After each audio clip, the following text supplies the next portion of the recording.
Hey guys, it's Jamie with Farnsworthy Vending. So I just wanted to come out today and I'm going to show you what you should really be doing when you're purchasing a machine, because I didn't know. So something I want you to do right now is hit that subscribe button and make sure you smash the like button for me. Watch the rest of the video through and leave a comment. By the end of this video, I'm hoping that everyone that watches this will be confident in going out and purchasing a Dixie Narco machine. And I'm hoping that if anyone knows more than I do about this, that they manage to leave some comments and let me know so I can educate people further, because this would have saved me a lot of money if I would have known this prior. So here's our Dixie Narco machine. It's 501E, and the first things that you're going to want to do, I wouldn't even bother plugging it in right off the bat. First thing I would do is I would open this machine up.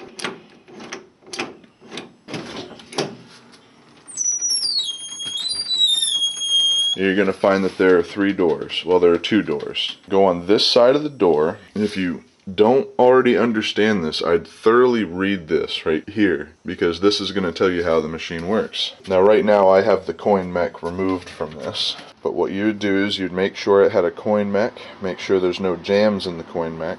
You're going to make sure it has a bill acceptor. Check to see if the bill acceptor is a 1 or a 1.5 bill acceptor. And then once you've verified that everything's there, you're going to come back here. You're going to come to the right side of this, and you're going to look at your columns.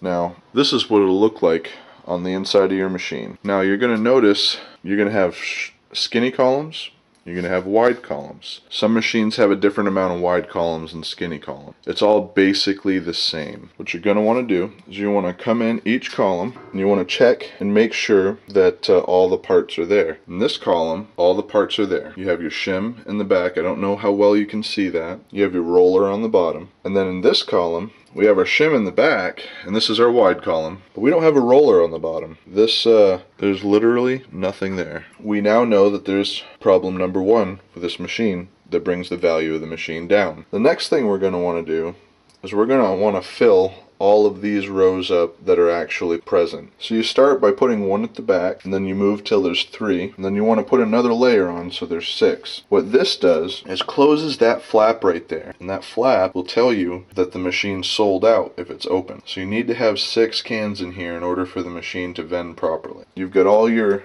once you have all of those filled up with 6 cans each, so you're going to want to bring plenty of cans with you, or your seller's going to want to have soda cans. Now that we have all of those filled up, it's time to plug in the machine. Now you're going to want to make sure that this machine is clean, and if you notice there, this one's not. I should have seen that. That one was pretty obvious. You want to make sure that the compressor kicks right on and it starts cooling down. I suggest closing the machine up and waiting 15 to 20 minutes to see if you get a temperature cool. It's a good idea to have a thermometer with you. Now that it's been 20 minutes, you can go right in the machine, grab a soda out of it, and make sure that it's cold. I would open it right up and drink it. The next step to this process is going to be check to see if all the prices are set and what the prices are set at. Because I don't have this machine completely full, some of the items are going to read sold out. So when I press this, you'll get the sold out sign.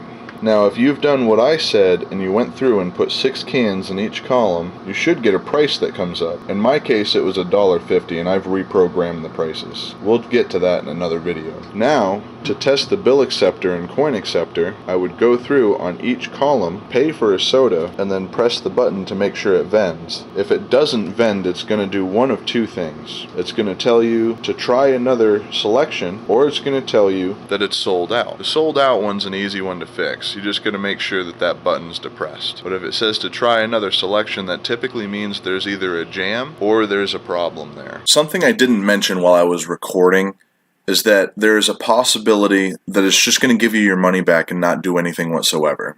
And that's exactly what's about to happen right here.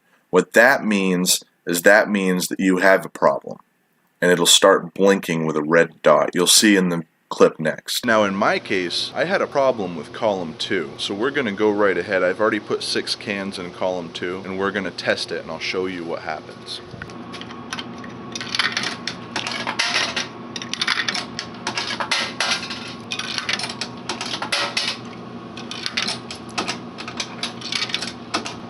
Alright, we now have $1 balance. So I'm going to go ahead and try selection 2, which I already know is our problem. Now it's reading vend, and then it's going to give me my money back. This tells me that there's definitely a problem because now that red light is blinking.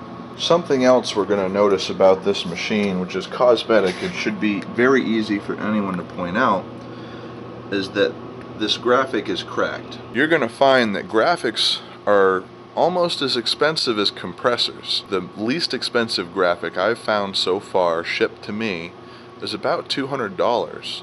And compressors run about the same range, $200 to $400. So if you have gotten to this point in your sales process, I would either back away from this machine, or I would offer them scrap value, maybe $150. I wouldn't pay anything more than that personally. If you guys like the video, please thumbs up the video, hit that subscribe button for me. In the future, I'm going to do some more diagnostic videos so you can actually get into the programming of these machines as well. It's important to do your research and really understand how much parts go for and cost, or if you have the parts to replace on a specific machine. So I would just make sure that you add that price into the price you're purchasing this machine for. Is it cheaper to just buy refurbished? In my case with this machine, I'm probably going to take the compressor out, and I'm probably going to take all the other parts out of it and scrap the rest, because it's just missing too many parts for it to be worth it for me to put it back together. I'm also going to use this machine to make more videos in the future about how to diagnose your machine and how to figure out what specifically is wrong with it. Thank you guys so much for tuning in today. I really hope that you were able to figure out what you need to do when you're going out shopping for soda machines today.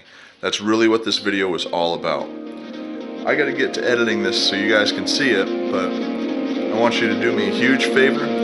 Remember to love life and live your dreams. We'll see you next time.